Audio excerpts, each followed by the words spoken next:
Ang ninuno. Magandang araw mga kabayan. Iniimbitahan ko kayo sa paparating nating meet and greet sa MOA 7 p.m. doon sa may Ferris wheel or sa MOA's Eye. Lahat ng pupunta, bibigyan ko ng libreng books. Ito yung ibibigay ko sa inyo for free. At hindi lang yun. Mamimigay din ako ng stickers na to. Any of this. Yan. Palagi ako magkakaroon ng meet and greet. Kapag nakakuha kayo ng 3 stickers sa akin na merong pirma ko sa likod. Kapag 3 na, pwede kayong pumili sa kahit anong merchandise ko, ibibigay ko ng libre. Muli mga kabayan, ngayong Friday, 7 p.m. sa Mall of Asia, doon sa may Ferris wheel or MOA's Eye, kita-kits tayo ng 7 p.m. Salamat! Ang kwentong ito ay hango sa totoong buhay. Mula ito sa isa nating kabayan. Walang eksaktong taon. Probinsya ng Kabisayaan. Hindi naging malinaw sa lahat ang pinagmula ng mga aswang at kung paano silang sumibol sa ating mga kasaysayan. Ngunit nagkaroon tayo ng isang pambihirang pagkakataon na matunghayan ang kasaysayan ng isang mataas na lahi ng aswang, ang mga mandurugo. Magsisimula ang ating kwento sa isang pamayanan ng mga panahong hindi pa tayo nasasakop ng mga Espanyol. Namumuhay ang pamilya ni Jan Manahay sa isang mapayapang banwa. Asawa ng isang matagumpay na raha. Kilala sa pagiging mapagmalasakit sa kanyang kinakasakupan. Mabalasik na pinuno ang raha, ngunit malaki ang pagmamahal nito sa nasasakupan. Kaya naman malugod siyang pinaglilingkuran ng mga tao sa kanyang banwa. May nag-iisang anak ang raha na kilala sa pangalang Linang, at dahil mula sa maharlik ang angkan, minsan ay hindi nakatapak sa labas ng kanilang tahanan ang dalaga. At kahit nasa loob ito ng bahay, may takip ang mukha nito. Wala ni isa sa kanilang mga taga-banwa ang nakakita sa itsura ni Linang, maliban na lang sa kanyang ama at ina. Kaunting kaalaman, ang tawag sa mga kagaya ni Linang, binukot. Salitang Bisaya na ang ibig sabihin ay itago o inilaan. Itinuturing silang kayamanan ng kanilang mga magulang at kung sino man ang mapalad na mapili ng kanilang angkan upang mapangasawa ng kanilang binukot ay siyang tanging makakakita ng mukha nito.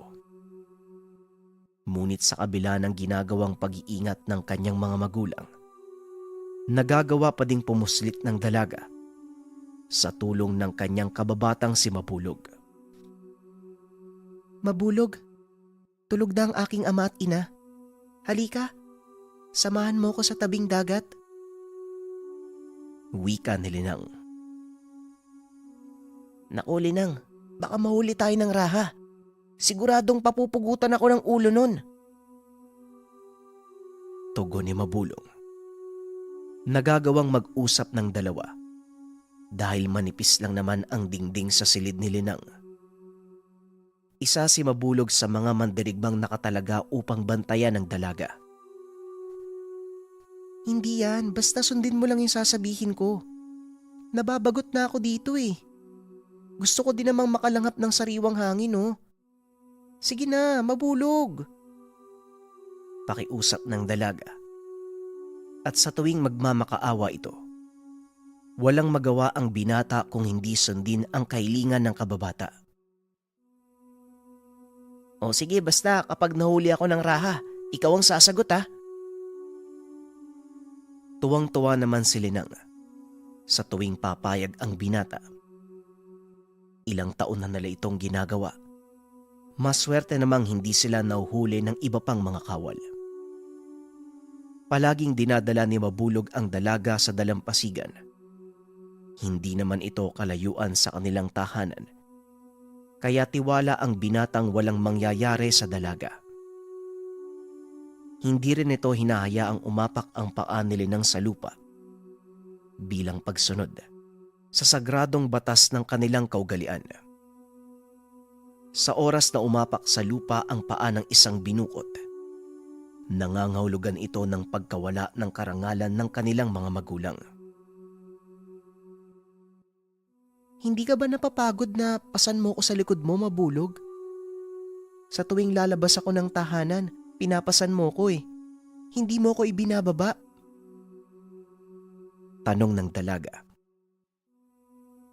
Hindi po, mahal na prinsesa. Sinusunod ko lang po ang batas ng ating mga ninuno.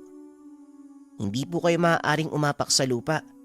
At isa pa, hindi naman po kayo ganong kabigat.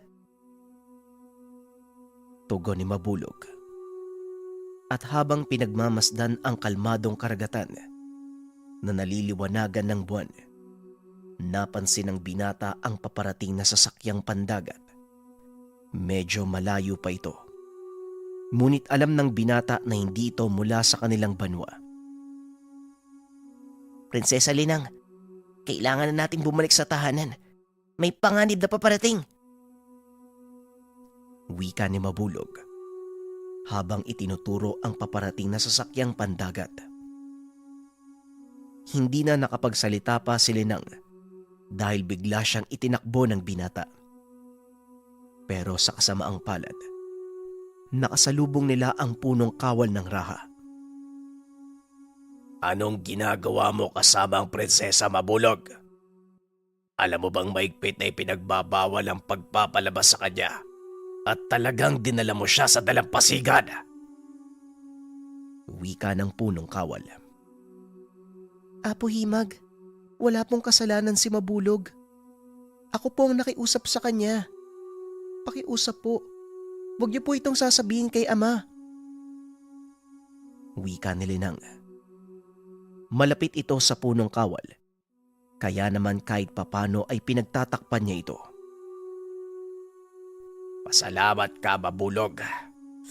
Sige na, ibalik mo ang prinsesa sa kanyang silid. Tugon ng punong kawal. Akmang aalis na sana ito, nang bigla siyang pigilan ni Mabulog. Patawad, punong kawal, pero mukhang may paparating na mga mangangayaw. Tignan niyo po ang dalampasigan. Wika ni Mabulog. Kagad namang tinignan ng punong kawal ang karagatan. Namataan ang paparating na sasakyang pandagat. Tama ka nga, Mabulog. Magmadali ka. Ibalik mo na ang prinsesa at ipaalam mo sa lahat na mamandirigma ang pangyayaring ito. Ako na ang magsasabi sa raha. Tugon ni Apo Himag. Dali-daling umalis si Mabulog. Tinipon ang mga kasamahan. Nag-antay ang pangkat ng raha sa dalampasigan.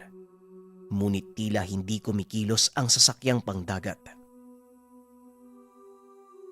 Manatili kayong alisto. Hindi natin kilala ang sakay ng sasakyang pandagat. Maaaring dayuang mangangalakal sila o mga mangangayaw. Huwag kayong aalis sa dalampasigan. Apo Himag, pamunuan mo ang hukbong may iwan dito. Mabulog, magsama ka ng ilan sa ating mga kawal at siguraduhin niyong walang makakapasok sa bakuran ng aking balay. Utos ng raha. Kagad namang sumunod si Mabulog.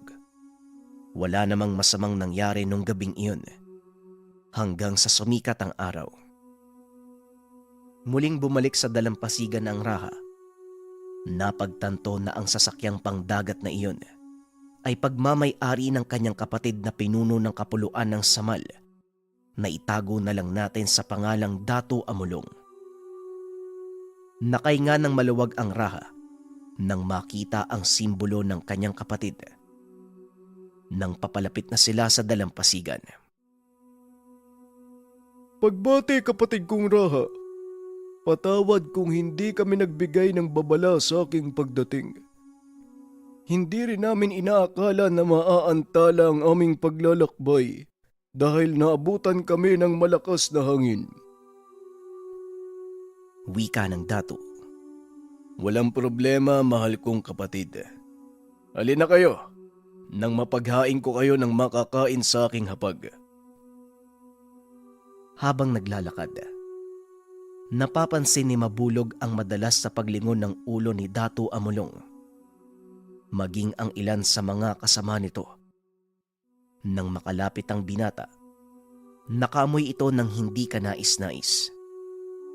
Kaagad niyang binanggit ang mga ito sa kanilang babaylan na si Apo Matabungkay. Kaunting kaalaman, maliban sa pagiging mandirigma, apo din si Mabulog ng isang babaylang Bugaytan. Kaya naman may kaalaman ito sa lihim na karunungan. Uray Matabungkay, hindi po maganda ang kutob ko kay Datu Amulong. Kakaiba po yung kilos niya eh. Nang makalapit ako, nakakasulasok po ang kanyang amoy. Wika ni Mabulog. Nagulat ang binata dahil napansin din pala ito ng matandang babaylan. Napansin ko na din ito at malakas ang pakiramdam ko na may kung ano sa katauhan ng Dato. Matagal ko na siyang kilala at ilang beses ko na ding nakasalamuha ang taong yan. Kaya kilala ko ang kilos niya. Ang nakakapagtaka, bakit siya bumisita sa kanyang kapatid? Gayong matindi ang galit niya dito. Tugon ng babaylan. Huwag po kayong mag-alala, Uray. Mag-aantay po ako ng pagkakataon para kausapin ang Raha. Muling wika ni Mabulog. Ilang sandali nga ay tumayo ang Raha sa hapag. Dali-dali naman itong nilapitan ni Mabulog. Kapunuan, maaari ko po ba kayo makausap tungkol kay Datu Amulong? Tanong ng binata. At dahil malapit ito sa Raha, pinaunlakan niya ito. Magsalita ka, Mabulog. Hindi po maganda ang kinikilos ng kapatid mo. Napansin din po ito ni Uray Matabungkay. Kaya sana po, paunlakan niyo ang ating babaylan na makausap kayo sandali. Wika na Mabulog. Tumangulang ang Raha. Hinayaan ang binatang gabayan siya papunta sa kubo ng babaylan. Pagkarating doon, hindi na nagsayang pa ng oras ang matanda. Patawag, Kapunuan, pero malakas ang kutob ko na hindi pangkaraniwang tao ang dumating na Dato. Matagal ko nang kilala ang kapatid niyo at hindi siya ang Amulong na nakilala ko. Napangiti ang Raha dahil maging siya ay napagtanto ito. Alam ko, Uray, pero hayaan mo lang muna. Tignan natin kung ano ang binabalak niya. Huwag lang kayong magpapalata na naghihinala kayo sa kanya. Kilala ko ang kapatid ko. Alam kong meron siyang malaking galit sa akin. Kaya nakakapagtaka ang biglaang pagdalaw niya. Tugon ng Raha. Matapos ang pag-uusap, inutusan nito si Mabulog na ihanda ang mga kawal at mag-antay ng utos mula sa kanya. Ginawa naman ito ni Mabulog. Nag-antay ang mga ito sa labas ng tahanan ng Raha, kasama ang ilan sa mga mandirigma ng Datu. Wala namang nangyaring kakaiba. Ngunit nang sumapit ang dilim, dito na nagsimulang mag-iba ang pakiramdam ng binata. Nakita nitong nag-iiba ang kilos ng mga kawal ng Datu hanggang sa isa-isa itong nag-alisan. Tuloy pa rin ang kasiyahan sa loob ng tahanan at nang sumilip si Mabulog, nakita nitong nakatitig ng masakit si Datu Amulong sa asawa ng Raha. Pumasok ang binata at tumabi sa Raha. Ngunit hindi ito nagsalita. Napatingin si Mabulog sa Datu. Talagang hindi nito inaalis ang tingin sa asawa ng Raha. Nagtaka ang binata. Ngunit nasagot ang katanungan nito nang magsalita ang Raha. Haramanahay, pumasok ka sa iyong kwarto. Makakasama sa pagbubuntis mo ang pagpupuyat. Nanlaki ang mga mata ni Mabulog nang marinig ito Kaya naman pinili ng binata na samahan ang Raha. Lingid sa kaalaman ni Mabulog, sinadyang sabihin ng Raha upang tignan ang magiging reaksyon ng Datu.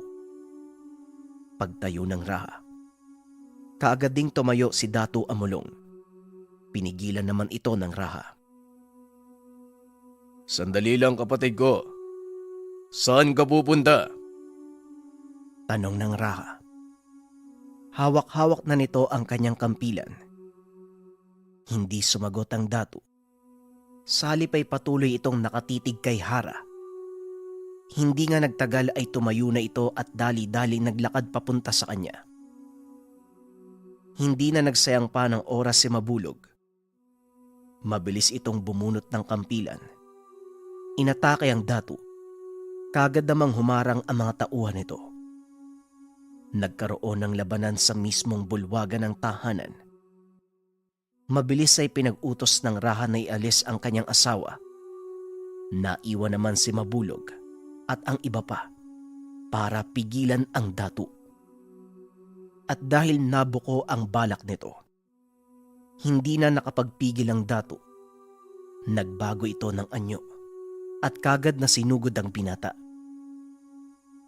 Alam ni Mabulog kung paano talunin ang isang aswang dahil sa panga itinuro ni Apo Matabungkay. Nagbuno ang dalawa at nagawang matalo ni Mabulog ang Datu. Hinawakan nito sa buhok ang Datu at itinutok ang kampilan sa leeg, dahilan para makuha ang atensyon ng kanyang mga tauhan. Isang maling galaw pa. Puputulan ko ng ulo ang pinuno nyo. Nagsipaginto ang mga ito. Ibinaba ang kanilang mga sandata. Magawa mo man kaming patayin, pero paniguradong may babalik para ipaghiganti ako. At sa oras na mangyari yun, hindi magugustuhan ng Raha ang mangyayari. Wika ni Datu Amulong. Huwag kang mag-alala. Dahil paghahandaan namin ang mga mangyayari. Tugon ni Mabulog. At sa utos ng Raha, pinugutan nito ng ulo ang Datu. Inihagis ito sa paanan ng kanyang mga tauhan at muling nagsalita. Dalhin niyo ito sa kung sino mang Panginoon ang nagpadala sa inyo. Sabihin mo sa kanya, handa kaming harapin ang inyong pagganti.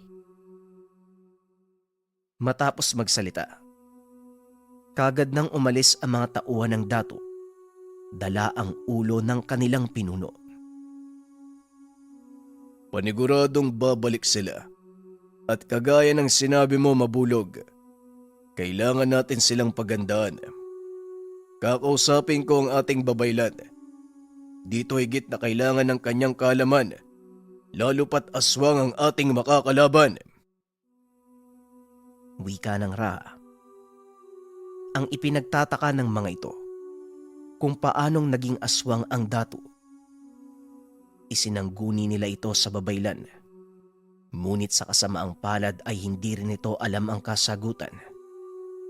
Nag-iwan naman ng babala ang babaylan. Ang pagbabalik ng Datu ay hindi sa pisikal na paraan, Raha. Maaring ito ay sa pamamagitan ng sumpa at walang sino man ang maaaring pumigil. Maging ako ay walang magagawa kung sakaling tama ang aking hinuha. Wika ng babaylan.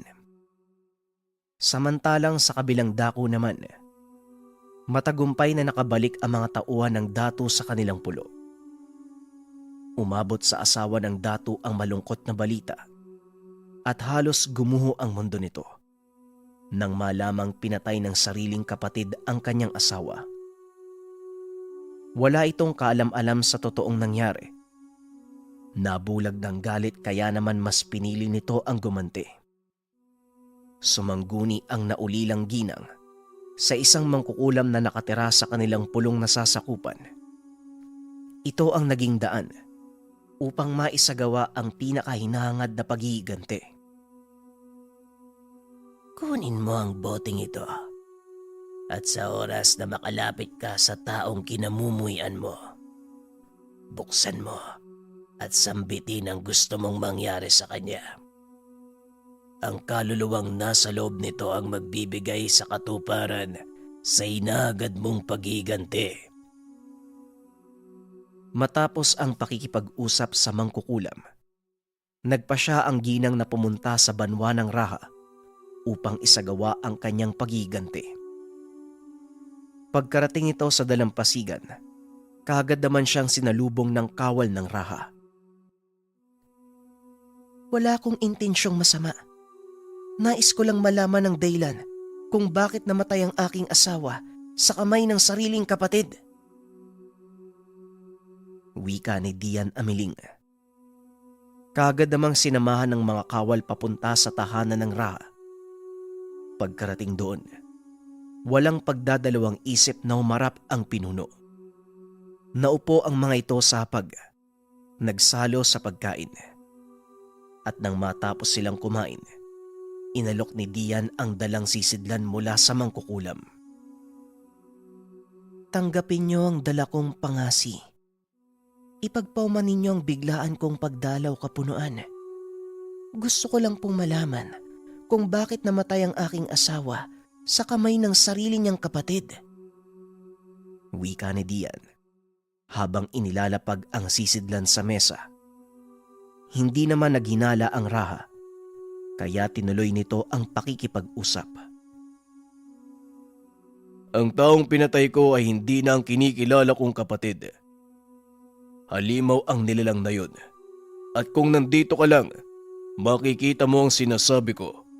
At hindi mo ko huhusgahan sa ginawa ko. Wika ng Raha. Napangiti lang si Dian at muling kinuha ang sisidlan. Narinig ko din ito mula sa kanyang mga kawal. Wala na akong magagawa kung hindi tanggapin ang katotohanang patay na ang aking asawa.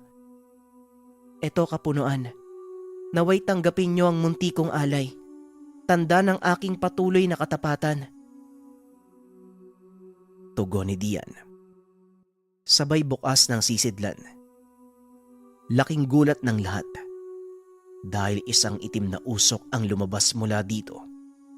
Nasundan ito ng malakas na pagtawa. Tumayo ito at kinuha ang patalim sa kanyang tagiliran, sabay hiwa ng kanyang palad. Isinusumpa kita dahil sa pagpatay mo sa sarili mong kapatid. Simula sa araw na ito, magiging hayok ka sa dugo at laman ng tao. Ikaw at ang angkang magmumula sa iyo, kagaya ng paratang mo sa isang mabuting pinuno. Ito ang kabayaran sa ginawa mo. Biglang binalot ng takot ang Raha. Kaagad nitong naisip ang kanyang nagdadalang taong asawa at ang binukot na si Linang. Walang yaka! Anong ginawa mo? Dakpin siya! Dalhin sa labas ng aking tahanan. Ipatawag ang mga babaylan upang ipataw sa babaeng ito ang parusang nararapat sa isang mangkukulam. Dali-daling sumunod ang mga kawal. Pagkarating ng mga babaylan ay kagad nilang sinuri ang Raha. Ayon dito, wala namang kakaiba, kaya kahit papano nakahinga ng maluwag ang Raha. At bilang kaparusahan, ipinasunog ng Raha ang katawan ni Dian. Sa pag-uutos naman ng punong babaylan ng kanyang banwa. At bago pa man nila ito tuluyang napatay, nag-iwan ito ng isang nakakatakot na banta. Tandaan mo, Raha, kahit mamatay man ako, hindi na mababawi ang sumpang binitawan ko. Hahanapin ng iyong sikmura ang sariwang dugo ng tao at hindi mawawala ang gutom mo hanggat hindi ka nakakatikim nito. Matapos magsalita, sinindihan ni Mabulog ang tuyong kahoy sa paligid kung saan nakatali ang Dian. Nakaharap siya nito at muling nagsalita. Ikaw, binata, nasa mga palad mo ang mansya ng dugo ng aking asawa. At habang buhay mong hahanapin ang pagpatay sa mga kagaya niya. Ikaw mismo ang papatay sa taong tinitingala at kinikilala mong pinuno. Mawawalan ng silbi ang katapatan mo sa kanya dahil siya ang magiging dahilan ng pagkawasak ng inyong mundo. Wika nito. Tanging si Mabulog lamang ang nakarinig ng mensahe. Hindi naman ito pinansin ng binata. Salip ay itinuloy nito ang pagsisindi hanggang sa tuluyang matupok ang diyan. Bagaman wala na ito, patuloy pa ring umalingaw-ngaw ang mga sinabi niya sa tenga ni Mabulog. Nakatitig ito sa Raha at pilit na inisip kung paanong magaganap ang sinabi ng diyan. Huwag mo masyadong isipin ang sinabi ng babaeng iyon. Wala na siya sa katinoan. Simula pa lang nang dumating siya sa pulo. Kaya kung ano man ang katagang binitawan niya, mga salita ng isang taong nasisiraan lamang ng bait. Wika ni Apo Matabungkay. Lumipas ang mga araw. Wala namang nangyaring kakaiba. Hanggang sa sumapit ang kaarawan ni Linang. Marami ang dumalo, lalo na ang kaalyado ng Raha. Isa din dito, ang binatang anak ng pinuno ng Katagalugan na itago na lang natin sa pangalang Lakan. Kaagad itong napusuan ng dalaga. Hindi nagtagal. Hiningi ng binata ang kamay ng dalaga sa kanyang amang Raha.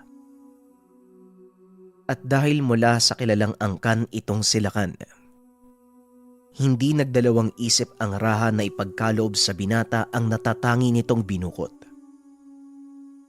Itinalaga ang kasal ng dalawa. Kalaunan ay binayaan ng supling ang mag-asawang Lakan at Linang. Nang mga sandaling iyon, mahina na ang Raha. Hindi na nito kaya pang pamunuan ang kanilang banwa. Kaya itinalaga nito si Mabulog na humalili sa kanyang trono bilang pinakamalapit sa Raha at mula sa angkan ng Maharlika. Ipinagkaloob naman ng butihing pinuno ang bunsong anak sa binata bilang kanyang asawa. Naway pamunuan mo ng maayos ang ating mahal na banwa. Malaki ang tiwala ko sa iyo, Mabulog. At alam kong hindi mo papabayaan ang matagal kong pinaghirapan. Naway biyayaan kayo ni Bathala ng malakas na supling na lalaki upang magpatuloy ang ating angkan. Wika ng Raha. Nakaratay na ito sa higaan. Oras na lang ang hinihintay. Kukunin na ito ng mga diwata upang dalhin sa saad. Isa pong karangalan ang mapili niyong humalili sa pagkapinuno. Huwag po kayong mag-alala dahil mahal ko ang banwang ito higit sa kanino man, maging sa asawa kong anak niyo. Tugon ni Mabulog. Pinatunayan nga ito ng binata. Naging mas maunlad at mas malawak ang nasasakupan ng kanilang banwa. Sa ilalim ng pamumuno ni Mabulog. At sa paglaon ay nagkaroon siya ng isang anak sa kanyang asawa na itago na lang natin sa pangalang Liway. Isang malusog na batang lalaki ang kanyang panganay. Ngunit sa kasamaang palad, namatay ang ina nito nang isilang ang bata. Namatay ang bunsong kapatid ni Linang. Pinalaki ni Mabulog ang bata. Kalaunan ay naging mahusay na mandirigma kagaya ng kanyang ama. Namuhay ng mapayapa ang mag-ama na tila nakalimutan ang sumpang ibinigay ng dihan sa kanilang angkan. Hindi nga nagtagal, tila unti-unti nila itong nararamdaman nang minsang mangaso sina Mabulog kasama ang kanyang panganay. Nang kakatahin na ang kanilang nahuling usa, laking gulat ng Raha nang biglang agawin ng anak ang atay ng hayop at kinain ito. Dali-dali nitong kinuha ang atay ng hayop. Itinulak ang binata. "Bulan, anong ginagawa mo?" Bakit mo kinain ang hilaw na atay ng usa? Tanong ni Mabulog. Patawad po, Ama. Natakam po ako sa amoy. Napakasarap po ng atay. Sariwa po eh. Nanlaki ang mga mata ni Mabulog nang marinig ito. Dali-daling dinala ng Raha ang anak pabalik sa kanilang banwa. Pinatawag ang babaylan. Pinatignan nito ang anak upang malaman kung ano ang dahilan kung bakit nagawang kainin ng anak ang hilaw na atay ng hayop. Laking gulat ng Raha sa mga narinig. Isang sumpa ang itinanim sa inyong angkan, Raha. At ngayon ay unti-unti nang nagkakabisa ang sumpang ito. Patawad, Kapunuan, pero wala na tayong magagawa. Tanging kamatayan lang ang paraan upang mapatid ng sumpa. Wika ni Uray Bahin. Nagalit si Mabulog sa mga narinig. Ngunit alam nitong totoo ang sinabi ng babaylan. Bigla nitong naalala si Linang. Alam ng Raha na kasama ang kababata sa sumpa. Dali-dali itong naganda para sa paglalayag. Tinungo ni Mabulog ang Katagalugan upang makausap si Linang. Kagad naman silang sinalubong ni Lakan. Napansin ni Mabulog na hindi maganda ang kondisyon ng pinuno. Lakan, anong nangyari? Parang may dinaramdam ka. Nasaan si Linang? Tanong ni Mabulog. Ito din ang nais kong isang guni sa iyo, Raha, Mabulog. Ang asawa't anak ko. Hindi na sila ang dating taong kilala ko. Alam kong mahirap paniwalaan, kaya sumama ka sa akin upang maunawaan mo ang lahat. Tugon ni Lakan. Kagad namang sumunod si Mabulog. Nagulat ito nang makitang nakakulong si Linang at ang anak nito. Nangingitim ang ilalim ng mata. Gulong-gulo ang buhok. Napansin din ni Mabulog ang malalim na kalmot sa braso ni Lakan. Kaya kaagad itong napatanong.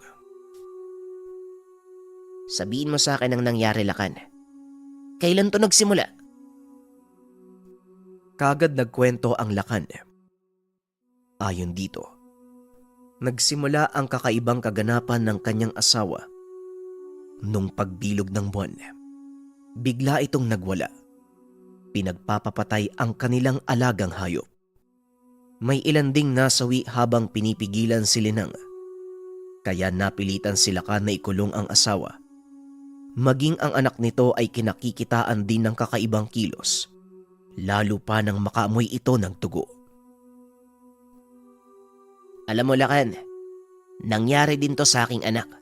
Hindi ba nakwento sa'yo ni Linang ang nangyari? Tanong ni Mabulog. Walang kaalam-alam ang Lakan tungkol dito dahil hindi naman nabanggit ng asawa.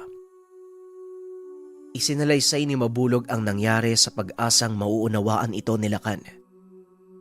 Kaso nga lang nang marinig ng pinuno ang kwento ni Mabulog, dali-dali nitong tinungo ang kulungan ni Linang at inilabas ang kanyang anak. Lakan, maghulos dili ka.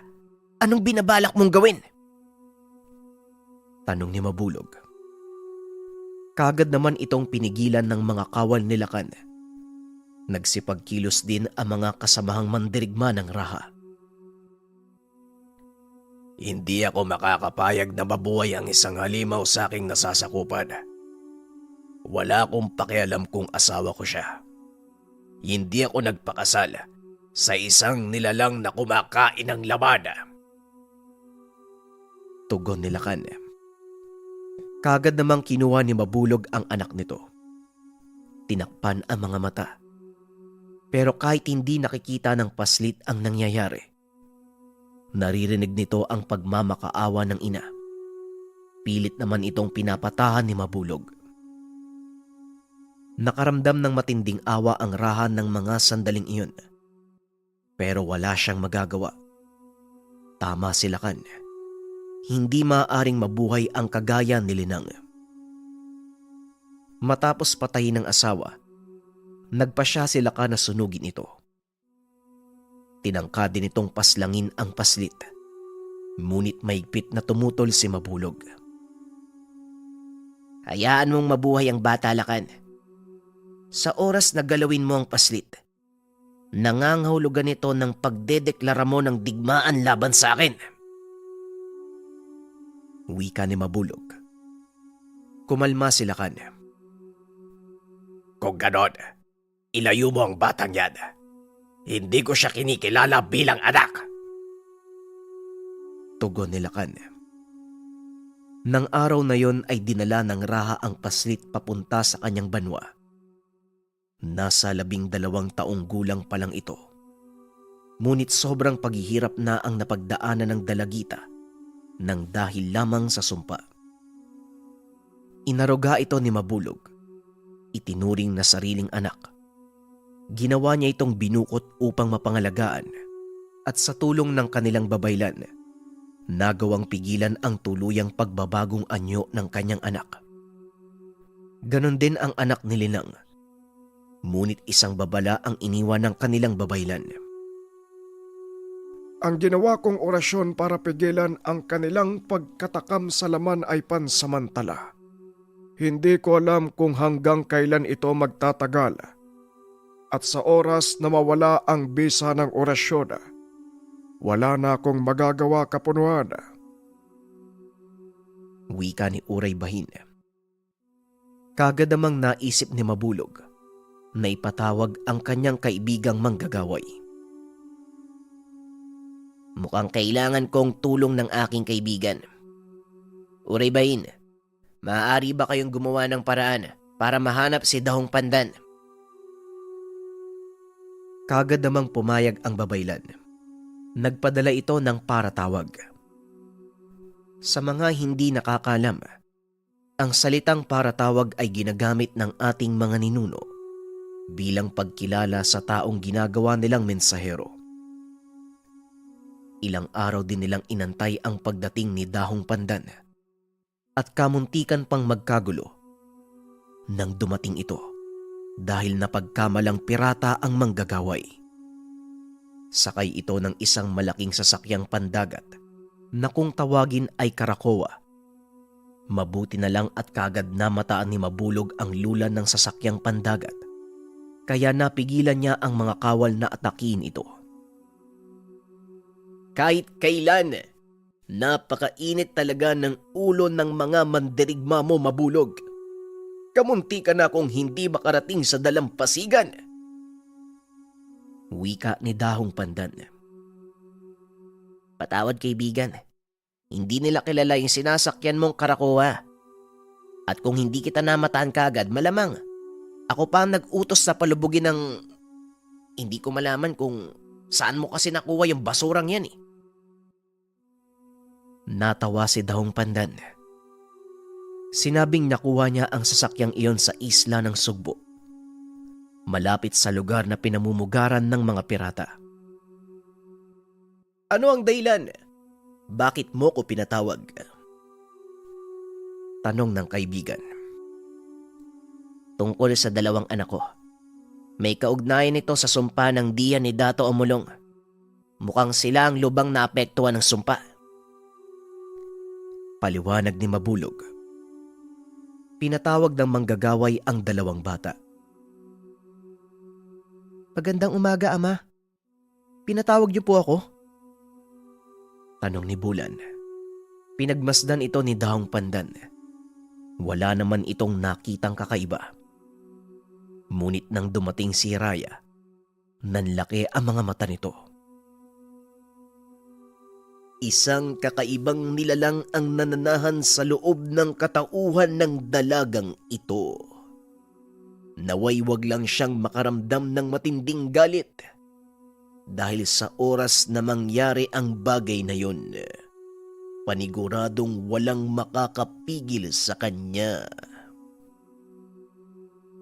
Wika ni Dahong Pandan. Hiniling nito sa Raha Nahawakan ang kamay ng dalaga upang makasigurado. Pinaunlakan naman ito ni Mabulog at nang hawakan ng manggagaway ang kamay nito, bigla itong napasigaw. Isang nilalang na may pakpak at katawan ng ibon at ulo ng isang magandang dalaga. Ito ang nilalang na nakatago sa loob ng anak mong binukot, Mabulog. Hindi maipaliwanag ng mga babaylan ang sinasabi ng manggagaway. Ngunit sinisiguro din ito na hindi bastang lalabas ang nilalang na yun hanggat hindi ito nakakaramdam ng matinding pighati. Matapos marinig ang sinabi ni Dahong Pandan, ginawa ng Raha ang lahat upang maganap ang sinabi nito. Pinalaya din ito si Raya mula sa pagiging binukot at hinayaang makita ng mga tao. Samantalang si Bulan naman, sinanay ni Dahong Pandan upang magamit sa mabuting paraan ang sumpang ibinigay sa kanya. Naging malakas na mandirigma ang binata at ito ang nagsilbing tagabantay ni Hiraya. Walang nakakalapit sa dalaga maliban sa mga malalapit nilang kamag-anak. Kinatakutan din si Bulan sa kanilang banwa dahil sa kakaibang lakas nito, dahilan para lalong lumawak ang nasasakupan ni Mabulog. Naging mapayapa ang kanilang pamumuhay ng mga sandaling iyon at dahil nasa hustong gulang na si Bulan, pinagkalooban nito ng kanyang ama ng sariling ahop. Isang maliit na pulo sa gawing kanluran ng kanilang banwa. Kasama nitong naninirahan sa ahop si Hiraya. Nagpa siya ang Raha na ipakasalang dalawa para na din mapagtibay ang pagiging pinuno ng kanyang anak. Mapayapa ang kanilang ahop hanggang sa dumating ang isang malaking trahedya na lubusang nakapagpabago ng kanilang mga buhay. Nang mga sandaling iyon, habang nangingisda si Bulan, nakita niya ang malaking sasakyang pandagat na papalapit. At dahil kilala ang kanyang ama sa lugar bilang mabait na pinuno, inakala ni Bulan na isa lang ito sa mga dayuhang panauhin ng ama. Ngunit tila pinagsukluban siya ng langit at lupa nang biglang may sumabog sa dalampasigan. Maraming mamamayan ang nasawi sa pagsabog na dulot ng mga sandatang lulan ng sasakyang pandagat. Dali-daling kinuha ni Bulan ang kanyang asawa at dinala sa kanilang tahanan. Hiraya, huwag kang lalabas ng kwartong ito hanggat hindi kita kinukuha. Huwag kang mag-alala, paparating na ang mga kawal ni ama. Tumango naman si Hiraya. Hinalikan ni Bulan ang asawa at kaagad na umalis. Walang kamalay-malay ang ginang na ito na ang huling beses na makikita niyang buhay si Bulan. Dumagungdong ang malalakas na pangsabog sa dalampasigan. Kasabay ang mga sigaw ng nakikipaglabang mandirigma. Sumilip sa bintana si Hiraya. Nanlaki mga mata nito nang makita ang asawang tinamaan ng bala mula sa mga sandatang dayuhan. Tumilapon sa malayo si Bulan at halos hindi na ito makilala. Nagkandalasog-lasog ang katawan nito. Nakatitig sa kanya ang asawa habang unti-unting nalalagutan ang hininga. Napasigaw si Hiraya. Hindi ito makapaniwala sa nangyari kay Bulan. Akmang lalabas sana ito ng tahanan nang bigla siyang hawakan ni Mabulog. Sandali lang, Hiraya. Wala ka nang magagawa. Wala na si Bulan. Umalis na tayo dito. Wika ng Raha. Hindi ko po pwedeng iwanan ng katawan ng asawa ko, Kapunaan. Pakiusap. Kunin niyo po ang asawa ko. Wika ni Hiraya. Huwag kang mag-alala. Titiyakin kong mabibigyan ng katarungan ng kamatayan ng asawa mo. Tandaan mo, anak ko si Bulan, at hindi ko rin papalampasin ang ginawa ng mga dayuhang yan. Pero sa ngayon, kailangan niyong umalis dito ng aking apo. Biglang natigilan si Raya nang maalala ang kanilang anak. Asan yung anak ko? Nasaan si Amina? Nataranta si Mabulog nang malamang hindi kasama ni Raya ang anak. Sa gitna ng kaguluhan, nakarinig sila ng iyak ng isang bata. Inikot ng dalawa ang tingin sa paligid. Nakita nila si Amina na nakaupo sa buhangin, katabi ng kanyang ama. Nanlaki ang mga mata ni Mabulog nang makita nito na nakaumang sa bata ang sandata ng mga dayuhan. Akmang tatakbo pa sana si Mabulog. Nahuli ito. Tumama na ang malaking bola ng bakal sa tabi ng bata. Sumabog ng napakalakas na naging dahilan ng tuluyang pagkasawi. Halos mabaliw si Raya nang makita ang wala ng buhay na anak. Hindi naman mapigilan ni Mabulog ang galit. Dali-dali itong sumakay sa bangka kasama ang ilan sa mahuhusay na mandirigma. Inakyat ang malaking sasakyang pandagat. Walang awa nilang pinagpapapatay ang lahat ng mga nakasakay doon. Nang masiguradong wala nang naiwan, sinunog nila ang lahat ng sandata kasama ang malaking barko ng mga dayuhang mananakop. Bagaman nagawa nilang malupig ang mga kalaban, wala ding nagawa si Mabulog. Hindi na nito maibabalik ang buhay ng kanyang apo at pinakamamahal na anak. Hindi rin nawala sa isipan ni Raya ang nangyari sa kanyang mag-ama. Ilang araw niya itong kinimkim hanggang sa dumating na nga ang kinakatakutan ni Mabulog. Isang gabi habang tahimik na pinagluluksa ang lahat ng namayapa, nakarinig sila ng nakakatakot na sigaw mula sa loob ng gubat.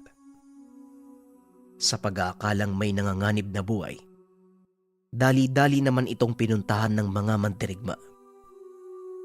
Isa-isang nagsipagtakbuhan ang mga ito pabalik sa tahanan ng Raha. Takot na takot ang mga ito. Tila nakakita ng kung anong mabangis na hayop.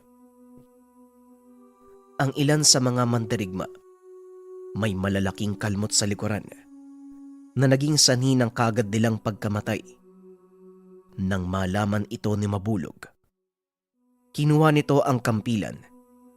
Pinunta ng gubat kung saan nanggaling ang sigaw.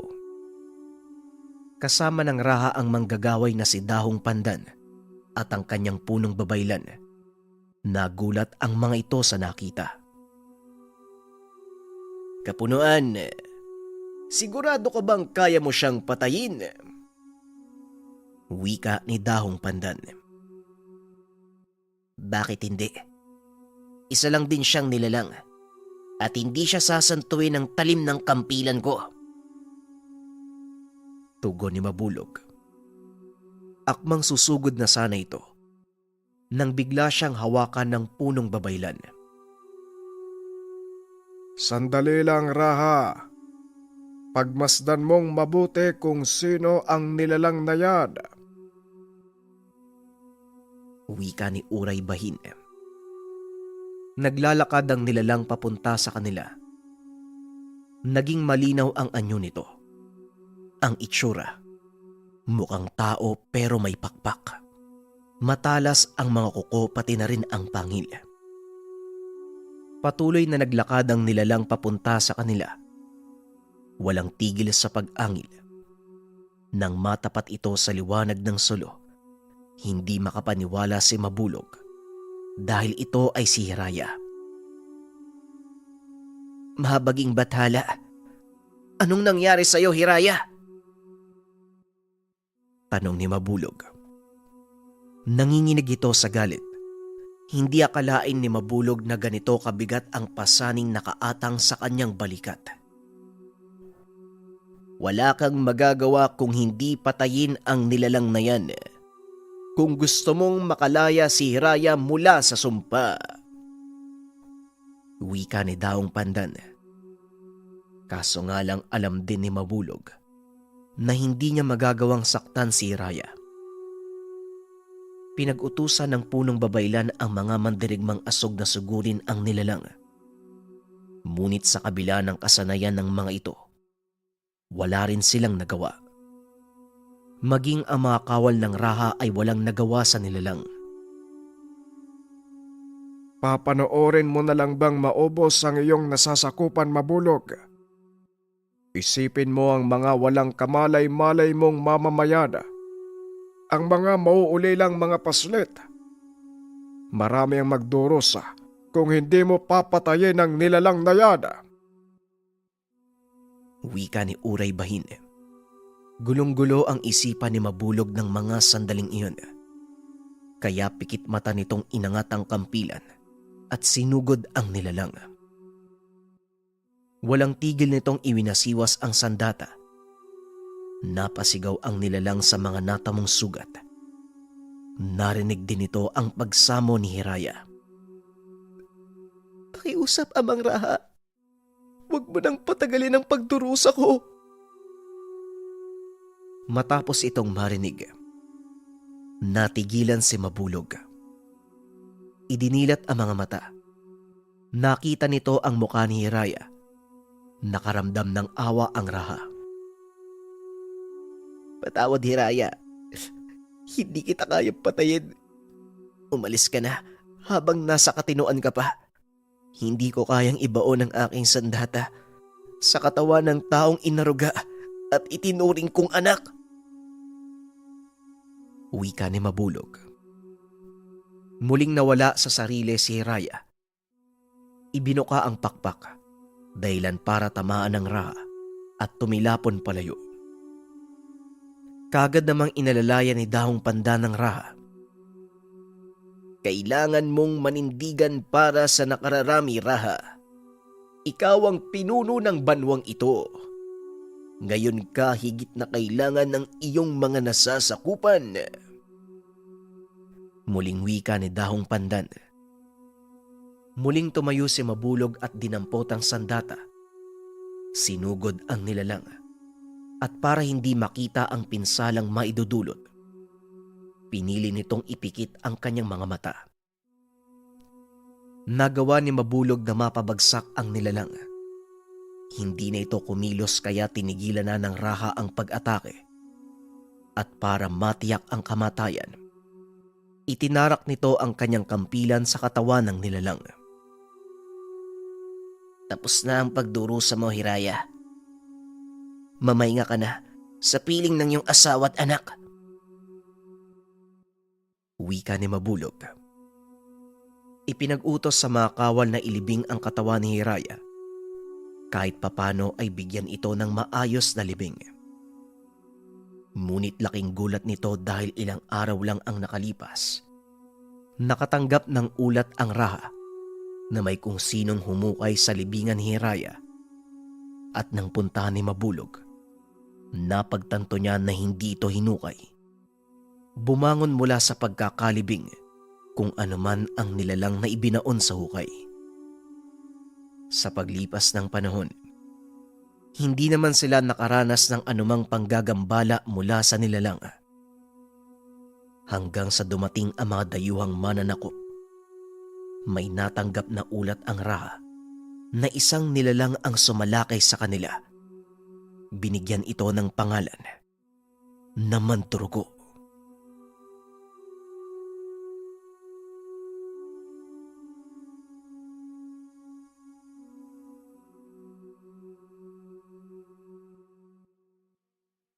Ang Ninuno.